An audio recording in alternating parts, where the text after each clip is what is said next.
ब्रह्म महेन्द्र सुरेन्द्र मरुद्गण रुद्र मुनीन्द्र गणैरतिरम्यं क्षीरसरित्पतितीरमुपेत्यनुतं हि सतामविकारमुदारं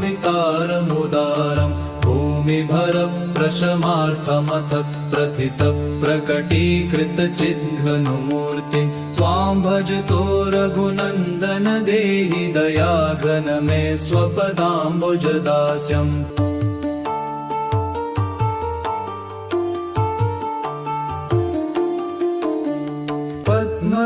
पद्मदलायतलोचन हे रघुवंश विभूषण देव दयालो निर्मल नीरद नीलतनोऽखिल लोकहृदम्बुज भासक भानु कोमलगात्र पवित्र पदाब्जरज कणपावित गौतमकान्त त्वां भजतो रघुनन्दन देहि दयाघन मे स्वपदाम्बुजदास्यम्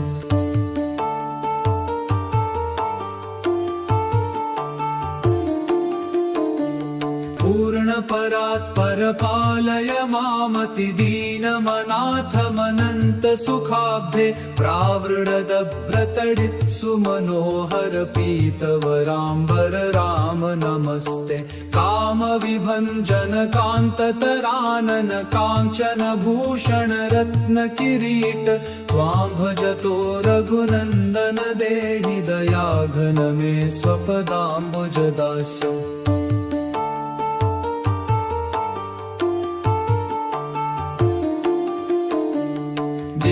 शरच्छशिकान्तिहरोज्ज्वलमौक्तिकमाल विशाल सुमौले कोटिरविप्रभ चारु चरित्र पवित्र विचित्र धनुःशरपाने चण्ड महाभुज दण्ड्व विखण्डित राक्षस राज महागज दण्डं त्वां भजतो रघुनन्दन देहि दयाघन मे स्वपदाम्बुजदास्यम्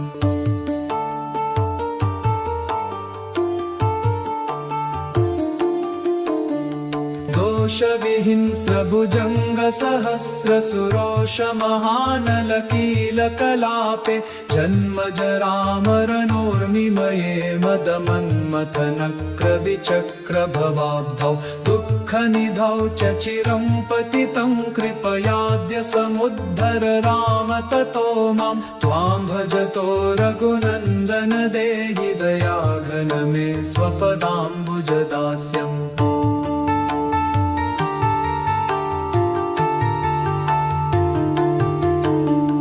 संसृति घोर मदोत्कट कुञ्जर त्रिक्षुद नीरद पिण्डित तुण्डं दण्डकरोन्मथितं चरजस्तमुन्मद मोहपदोज्झितमार्तं दीनमनन्यगतिं कृपणं शरणागतमाशु विमोचय मूढं त्वां भजतो रघुनन्दन देहि दयाघन मे स्वपदाम्बुजदास्यम्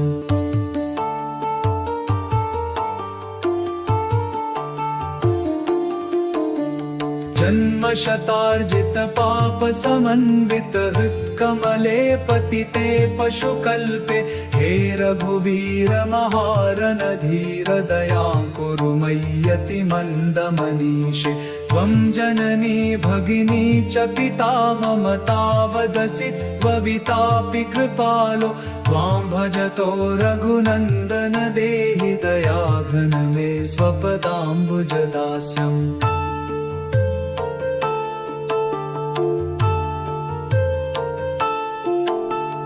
त्वां तु दयालुं किञ्चन वत्सलमुत्पलहारमपारमुदारं रामविहाय कमन्यमनामयमीश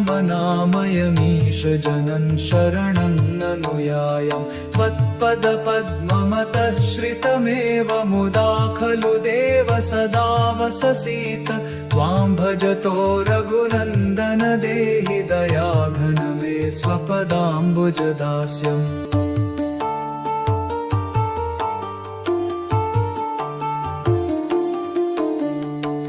करुणामृत सिन्धुरनाथ जनोत्तम बन्धुरजोत्तमकारि भक्त भयोर्मिभवाप्तितरिः सररुतटिनी तटचारुविहारी तस्य ररुप्रवरस्य निरन्तरमष्टकमेतदनिष्टहरं वै यस्तु पठेदमरः स नरो लभते च्युतरामपदाम्बुजदास्यम्।